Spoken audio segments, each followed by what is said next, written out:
Hello, good morning, good afternoon, good evening, everybody, wherever you're tuning in from. Hope you're having an amazing day and welcome back to the Polyhedra Show.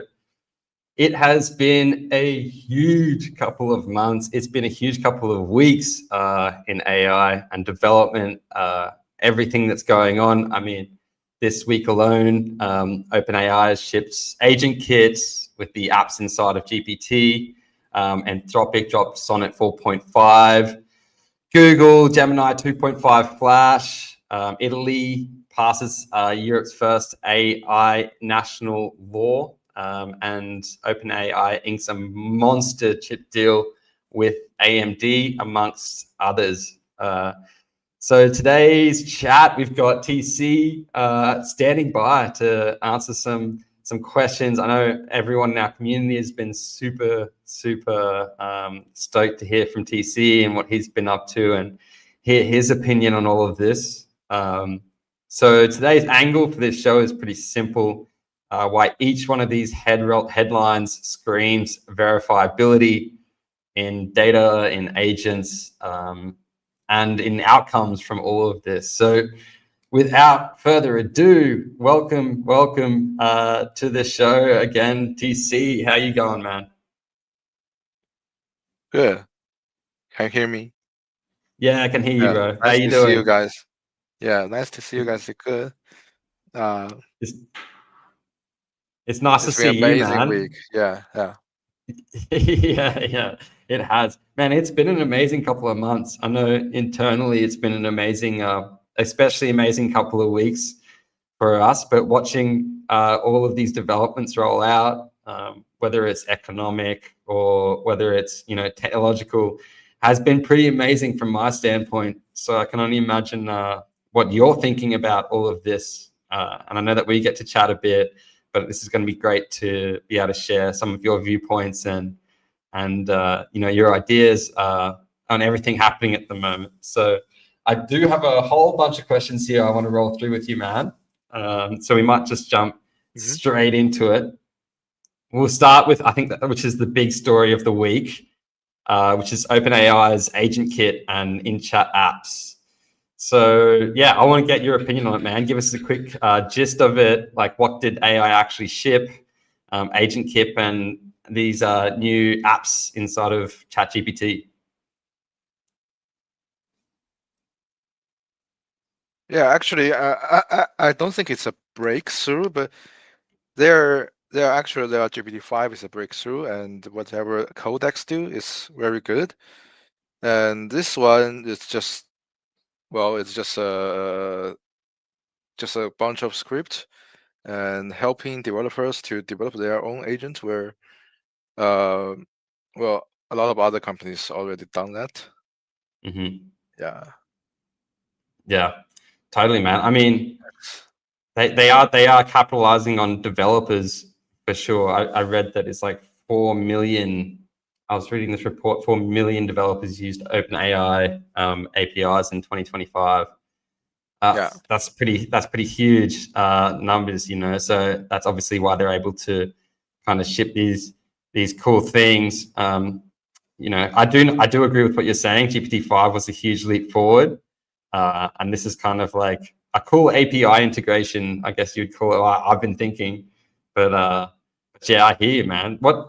So where do these like in-chat kind of apps differ from like the old plugin era? Like when we're talking about APIs, and which of these kind of launch partners, you could call them, in GPT, do you think matter the most right now?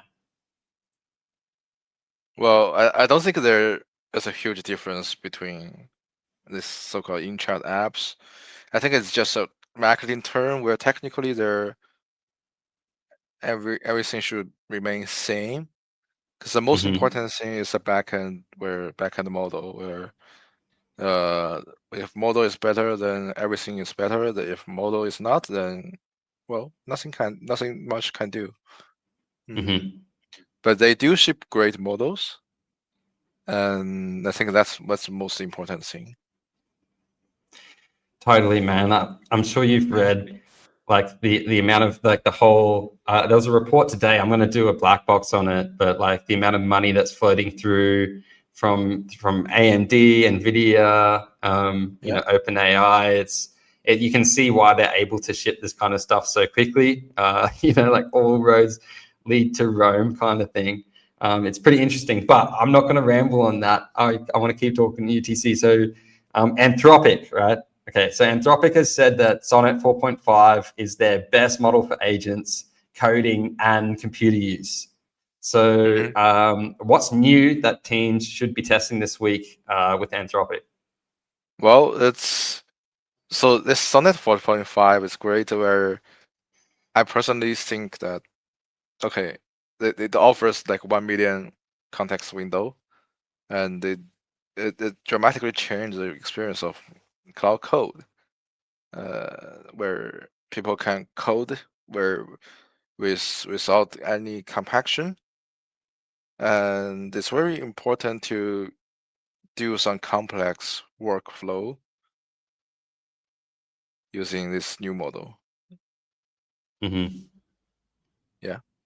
So it's more like I guess it's more for like the vibe coders or the very high level coders who are maybe developing ideas. I mean, I think that's seems to be the case for a lot of these models coming out. The deep kind of knowledge that you need isn't there, but it's kind of like the front end knowledge is there. I would say it's similar to the first time, like from a marketing standpoint, that I used Canva, right? So Canva's this marketing tool, actually born out of Australia, but they had all of these different templates you could use, but they were all subpar. Like, yeah, sure, you could use them, you could push them out into the market, but everyone was like, okay, this is pretty standard stuff. So it forced everyone to up their game, you know, because there was all of a sudden there was 1 million, 2 million people, you know, in the market that could reproduce all these things you could do before. So it's like, okay, now it's forcing the bar higher, right? Which is good, and I think it's good for UTC. It brings a smarter level of people, and the next generation that you're going to be mentoring will be, you know, they're going to be advanced. I think that's my hope anyway. But okay, let's move on, man. Okay, so if agents become the user interface, right, as opposed to like you know, the tech, like the SaaS model, for example, or whatever. But what do you think must be verifiable? Like a lot of people have been talking about this agentic level taking the place of the user interface. So this is a specific question. Like, would it be tool calls? Would it be data access or end-to-end task outcomes, or something else that I haven't thought about? Yeah, let's get into our own business or verifiable. I think everything that, okay, we don't specifically define what's need to be, but I think everything that you think is important need to be verifiable. For example, if I think my photo is important, then if the model try to access my photo, then it need to be verified. And if my wallet is important, then any access to the wallet need to be verified. Yeah. So it's Totally, purely man. defined by the user where what kind of important, what is important. Yeah, the importance that you put against any piece of data. That makes so much sense, man. You know, like I talk to the community a lot, and people bring up, for example, gaming, and they're like, do you think that, you know, you need to like polyhedra ID, for example? Like, do you think that's going to be important in gaming? And, you know, I'm like, yeah, I think it definitely will be important, because it's a way to, you know, even in gaming, if you want to like, if gaming is connected across, say, like gaming ecosystems, and you want to port assets, be that like in NFT form or gaming assets, obviously you can use zk Bridge, but if you want to protect them, you know, you can, you know, or a game wants to protect itself against, you know, agents that are coming in, if they've got monetization models or something like this, like you can use something like polyhedra ID, where you're not you're not having to give them your passport and where you live and all of these details, but you have to prove, simply like, hey, here's my here's a proof that I've given my biometric data that matches my validated ID, government ID, whatever it is. And I think that's a great way, especially in those kinds of circumstances. Obviously, other ways, like when you need to just prove that you're of a valid age, for example. Right now, it's like, I don't know, if you go to like a gambling website, it's like, are you 18 and willing to and ready to gamble? It's like, you're like, yes, I am. You might be 12, but it's like, well, hey, that's, here's a way that we can prove that you actually are of age, without having to give a portal all of your information. And that's one of a million, kind of applications, which is super cool. I'm rambling again, man. So I'm gonna keep moving on. So next question: how do you prove an agent stayed within policy? So what logs, evals, or signed traces should a team require before going live? Well, it's quite simple. You just code your policy in whatever form, in a general proof circuit or in whatever verifiable form, and you work through your system prompt and the model itself using that circuit. Well, it's quite hard. It's quite hard to understand. Just think about it this way: you want to transform your policy into a code that the machine can understand. Then everything works well. Everything goes through. Right. Yeah, gotcha. It's like, that makes sense. It's very hard. It's very hard. Like people trying to transform laws into a piece of code, which they ultimately failed. Yeah, It's no, that makes sense, man. I think this ties into the next question, because like seeing what, like, for example, Thinking Machines has been doing, I find that really fascinating. I've talked to the community a lot about that as well, about how that is like kind of a way I see it, a perfect scenario for us, because it creates these kind of SLAs that, it's easier to distinguish, like you said before, like what data points are really important to you. What do you need to prove with ZK, which is, obviously the most secure way to prove, and what kind of things could you use other security measures, such as, or whatever it is. There's obviously a lot of them, but yeah, I think so. That leads perfectly on to our next question, which is, what is our checklist for enterprises? I obviously know this, but I'd like to get you to tell our awesome community. So is it provenance of data sources? Is it permissioning, or reproducible eval sets tied to these SLAs, kind of, that I'm talking about? Yeah, sure. So what the first important thing we need to ship is we need to prove that, okay, all the agent input is actually from authentic sources. That's the first one, because right now all the tool calling I'm seeing, there is no signature or no verification method. So I'm quite worried about that when I use my agent. Well, that's the most important one.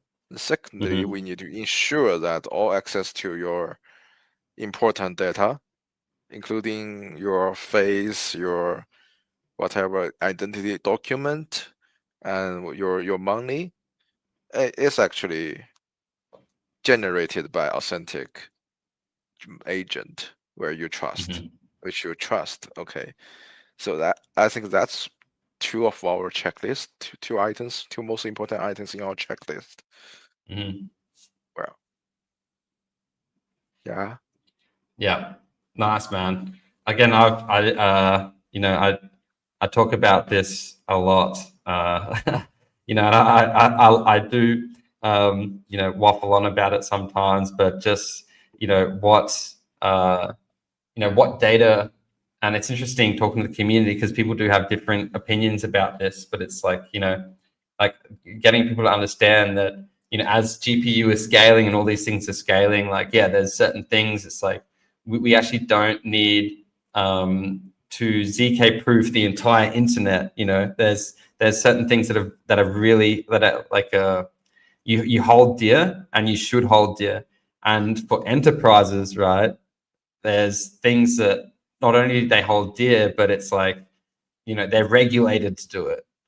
So that's one other thing that you know, obviously those checks and balances have to come through from enterprises, but it's interesting. You know, we started this conversation talking about the last few weeks and, you know, how everything's been going and, you know, the different partnerships everyone's aware of, what we've, you know, you can just look at our page and see kind of like what we've been up to. But yeah, it's super exciting, man, and it's great to hear your opinion on that. So thank you, Matt. So I want to move to the policy topic because this is an interesting one. You know, obviously the EU has been pretty controversial in this space with the amount of laws. It seems like a two-man race between China and America. You've got OpenAI and Nvidia and AMD all wrapped up in this whole like collision deal where one's investing in the other, and it's this whole thing. And OpenAI is sitting up here, and who knows if it's gonna. Then you've got you know, thinking They call it machines come along. Yeah, they call it the yeah, infinite money machine, yeah, where O- yeah, man. OpenAI investing Oracle investing Yes, Nvidia investing or OpenAI. totally. Yeah, I've actually there's a chart, man. I'll for anyone interested, I'll share it with our community in Discord. But it's a really interesting chart, just showing like the ecosystem of investment and how like everything's linked in. It's super interesting. That I think it was the Financial Times and Bloomberg actually mapped this network. So it showed Microsoft, Oracle, Nvidia, Amazon, Meta, Google, SoftBank, and CoreWeave all connected to OpenAI through data centers, GPU supply, and cloud investments. So it's a trillion-dollar loop of deals driving the AI boom. I mean, it's exciting stuff, man, because it is driving innovation and it's driving it quickly, which obviously, you know, and then you've got on the other side, you've got a whole bunch of investment from China. We see models like DeepSeek come out, which just, honestly, from my opinion, just engineered, but smarter and better. And it's like they're just done better with less compute, and you know, which is pretty like, it's like, okay, well, let's see what happens next. But it is very exciting. Again, like thinking machines, I think has been the most exciting. Seeing what they've done with I've just forgot the name of it, Tinker. I think Tinker is a pretty cool development, and I think it plays right into like, you know, everything that we're doing, and the future of polyhedra and like, you know, verifiability of like SLMs, because that's like super, you know, super viable as opposed to like 100 billion parameter, whatever it is, model. I know you agree with me on that one, but let's move back to the policy. Yeah, let's So go back. Italy, yeah, let's go back. Sorry. Italy just passed the EU's first national AI law. So what matters for product teams this quarter? What's your opinion? Well, I think it's it's the first. It's the first law that related to AI. I think that's the most important thing for them Mm-hmm. to think. Uh, well, because we know that. Um, let me think about this a bit. Take your time, man. Well, I think people should actually start thinking about the product security and verifiability, because right Mm-hmm. now, as I said before, teams are working hard to survive, to compete with each other in terms of performance, and in terms of usability. So they're basically competing the base model and all the quality of their own system prompt and the quality of their own agent logic. Well, Mhm. after this thing happens, I think more countries should follow. Well, and people finally need to start thinking about verifiability and auditability, where people like EU put their own user privacy in the first Mhm. security in the first front, and so our things will start to sell to other companies after this Mhm. law gets widely spread in Totally. the whole world. Yeah, I think this Mhm. marks a very big milestone for regulators. Meaning that they're basically starting thinking about it. Mhm. Yeah, start thinking about, yeah. 100%, man. I completely agree with you. Like, obviously, like we also come from the Web3 world, which is about decentralization, but there's Blockchain also world. like exactly blockchain world. But it's also like extremely important to like for everybody to recognize, I think, that it's amazing everything AI can do for us, and these LLMs have done, and these companies have done to get us to where we are now. But we all do understand that it was copyrighted data. It was kind of data that it was essentially stolen data, right? That was taken from like a source where usually if you were to take a product and use that for marketing, for example, you get copyright infringement. So like I think everybody understands that, but there's kind of this catch-22 where we're like, well, okay, but it's led us to have these amazing products, right? So as like a community, we all agree that okay, maybe it was worth it. We're all going to take the hit a little bit on this, right?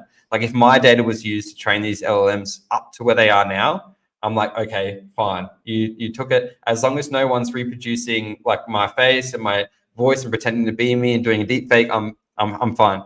But from here on out, you know, anything that I produce here on out, we're at a level now where it's already steamed so quick, so fast, and these companies have grown. Nvidia just overtook the pharmaceutical industry in the States.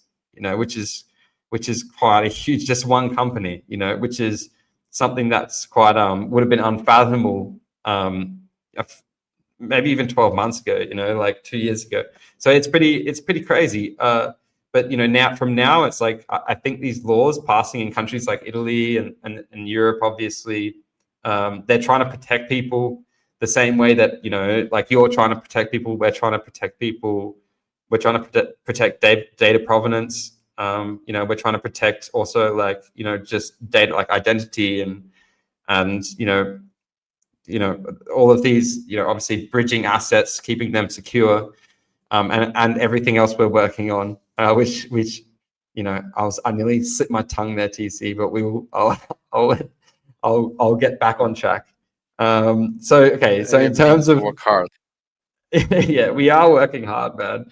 I see what's going on. It's super exciting stuff. But so from the like talking about auditability, do you think is it data lineage? Copyrighted data handling? Is it age gating, or like having human in the loop kind of proofs? Like, what do you see as being the strongest angle for verifiability? Well, at least I would rule out some options. So human in the loop, no, Mm-hmm. no human in the loop, and Yeah. I think as for now, I think most agent capability exceed average human. That's Mm-hmm. very. I think that's very sometimes sad, sometimes good, but it do Yeah, exceed I know what you mean. average people.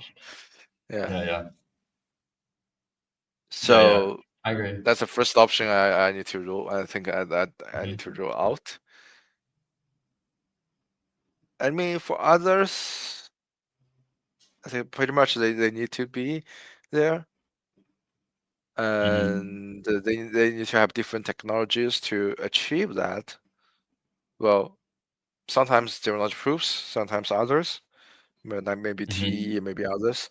TE, yeah, definitely. Yeah, yeah, they're all great technologies, Yeah. and I think we need to put them together into a suite of SDK where developers don't need to be expert in cryptography or whatever field. They just need to be good at coding. Then everything's good. Uh, yeah, then they can solve every issue of auditability. Then I think that's perfect end game. Yeah. Totally, man. I agree. So, like, yeah, obviously data lineage, like in terms of, provenance, super important. Copyrighted data handling, like, I think is super important, especially for the creative industries, everything that's happened. I think it's probably taken the biggest hit, and it's one that's close to my heart. And age gating is obviously a huge one that Polyhedra ID is solving. So the end game from TC is no human in the loop proofs. We don't need it. Everything else is absolutely essential. Yeah, yeah. I agree with you with TEs, man. I like to say, like, if you need like kind of like a bit of security at scale, TEs are great. If you really want to prove something, you need a ZK, like that's the Well, way I to, think like, it's like, I think in the it's kind of future, like like human a is mainly key to your house versus like the safe in your house. You know what I mean? Yeah. So I go on.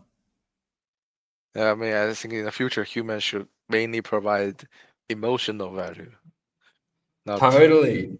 technical stuff. Yeah. Yeah, man. Yeah, we can all. That sounds like a beautiful future, man. I'm down. I'm down for it. Where we can just be creative and, be able to come up with creative solutions, and just have AI. I mean, there's another question that I'm going to ask you. I know we're coming up on 30 minutes, and I've got a few more points I want to touch on, TC. But we're going to talk about quantum on the next time I talk to you.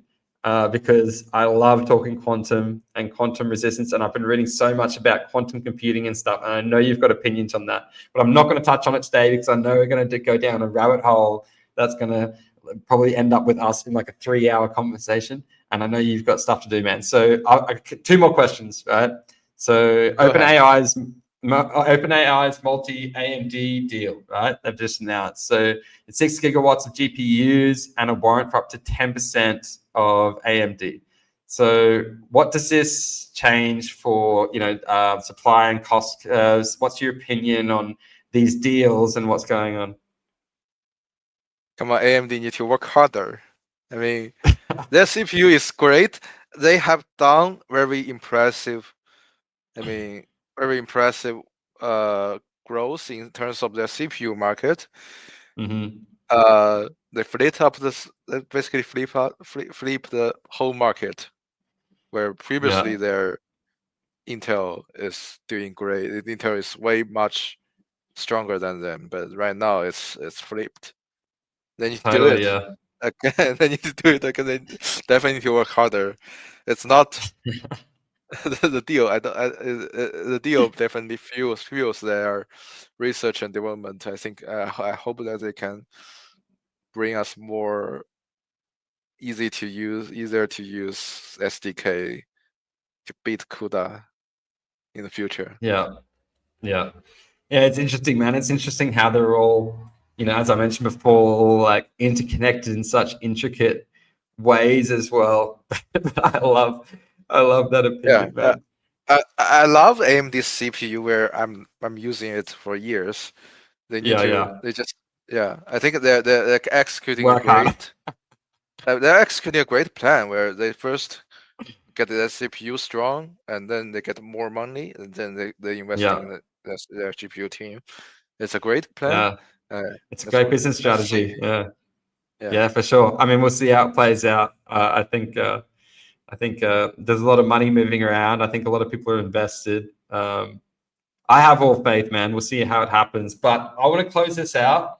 I know that we've gone a little bit over, man, but for the verifiability angle, so when compute scales like this, what we're talking about, how do we prove usage, isolation, and something close to my heart, like kind of like carbon and energy claims with this at this scale to regulators or like customers like myself?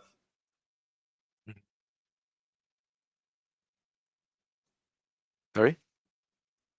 Hey, did you hear the question? No, actually I was no. asking about the verifiability angle. So like as we scale, like is there a way to prove usage? So I mean, like in terms of like energy claims, like for regulation or even just for the everyday person that wants to understand, is there a way that we can like prove this? Is there a way that we can I don't know, like come in for the verifiability angle as this compute scales? Well, it's hard. It's very hard to prove for example, energy usage. Very hard Mhm. because we the energy use pretty much don't depend on what kind of algorithm or sorry, what kind of model you're using. It really depends Mhm. on the backend inference engine and how they do their details and do their Mhm. really depends on the chip itself. So I don't think there is a way to prove the energy usage. But we could do something else, such as we could prove something approximate the energy usage. For example, the total amount of tokens you used, where people Totally, can yeah. somehow your estimate your energy usage. It's not possible to prove it. It's not possible. Mm. Okay, right. Yeah. Yeah, I was wondering that, man, because like it's interesting to see. I might be paying the same amount for my GPT and my Claude as any other person, but I'm probably using it 100 times more. And obviously, I'm worried about like energy and how much energy we're using. We're seeing these data centers that these guys are throwing up that we've just previously mentioned. Taking probably the same amount of energy as whole countries, which is pretty crazy. So that was one I had. I know that's a random one I threw at you. I was interested to see what you came out with. But man, we've gone 5 minutes over. I know you've got meetings to get to. Thank you so much for joining us today, TC. Thank you to the community again for helping us with all of these brilliant questions as I've been talking to you throughout the weeks. And man, TC, again, thank you so much. I'm sure we'll see Thank you you so back again much. soon. And yeah, man, you have a great day out there. And yeah, we'll chat to you soon. Bye bye. See you, man.